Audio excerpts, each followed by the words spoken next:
ഇത് കണ്ടോ, കുറച്ച് സ്ട്രെയിഞ്ചായ കാര്യങ്ങളാണ് കേട്ടോ ഇന്ന്. ഒരാൾ ഇരുന്ന് കളിക്കുന്ന സ്ഥലം കണ്ടോ, ഇതാ ആ സാധനത്തിൽ നമ്മുടെ കട്ടിലിൻ്റെ ആ ഒരു ഇതിൽ പിടിച്ച് കളിക്കുവാണ്. അത് അവൻ്റെ ഡ്രസ്സ് വെക്കുന്ന ആ ഒരു ബാസ്ക്കറ്റിൽ കയറി ഇരുന്ന് കളിച്ചുകൊണ്ടിരിക്കുകയാണ്. കുറച്ച് നേരമായിട്ട് അങ്ങനെ കളിച്ചുകൊണ്ടിരിക്കുകയാണ്. അപ്പോൾ സമാധാനപരമായിട്ടിരിക്കുന്നത് കണ്ടപ്പോൾ ഞാൻ ചെന്നപ്പോഴാണ് ഇതാ ഇതിനകത്താണ് അവൻ്റെ ഇരിപ്പ്. അതാണ് ഇത്ര സമാധാനപരമായിട്ട് അവൻ ഇരുന്നത്. അടുത്ത ഒരെണ്ണമാണ് കസേര, നമ്മുടെ ചെയർ.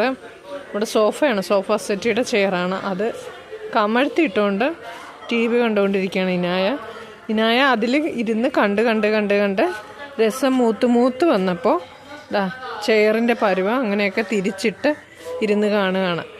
പെൺപിള്ളേരാണോ കുസൃതി ആൺപിള്ളേരാണോ കുസൃതി എന്ന് ചോദിച്ചാൽ പെൺപിള്ളേരുടെ ഒപ്പം ആൺപിള്ളേരും, ആൺപിള്ളേരുടെ ഒപ്പം പെൺപിള്ളേരും കുസൃതിയുണ്ട്. എനിക്ക് മൂത്ത ആൾ 2 പെൺപിള്ളേരാണ്. നല്ല കുസൃതിയാണ്. ആ മുറി മുഴുവന് അവർ വരച്ചാണ് ഈ ഒരു പരുവത്തിലാക്കിയിരിക്കുന്നത്. സത്യം പറഞ്ഞാൽ വീട് തിരിച്ച് വെച്ചിരിക്കുകയാണ്, ഈ ചെയർ വെച്ചിരിക്കുന്ന പോലെ. ചെയർ കാണിക്കുന്നുണ്ടോ, ഇതിപ്പോൾ എടുത്ത് അത് നേരെ വെച്ചു. നമ്മൾ വഴക്ക് പറയാൻ പോയാൽ പിന്നെ ബഹളമായി. അതുകൊണ്ട് ഞാനങ്ങനെ സഹിച്ചിരിക്കുകയാണ്. ഇത് എവിടം വരെ പോകുമെന്നറിയാൻ. അതിൽ അങ്ങനെ ഇട്ടിരിക്കണം. ഇപ്പോൾ കമഴ്ത്തി മലത്തി ഇട്ടിരിക്കുവാണ് സംഭവം നമ്മളിരിക്കുന്നതൊക്കെ. ഇനി എന്തൊക്കെയാണോ അതെ അനിയച്ചാർ അവിടെ ഇരുന്നെല്ലാം നോക്കുന്നുണ്ട്. ഇവളാണ് കേട്ടോ കുറച്ചുകൂടി കേടി, ഇനായ സെക്കൻഡ് വൺ.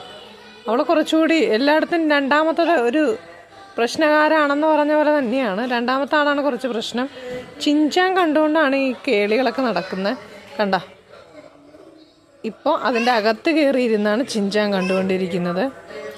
അതെ ഇക്ഷിത്തിനും അത് ഇഷ്ടപ്പെട്ടു. അവൻ കയറി ചെല്ലുന്നുണ്ട്, പക്ഷെ അവിടെ സമ്മതിക്കുന്നില്ല. കമൻറ്റ്.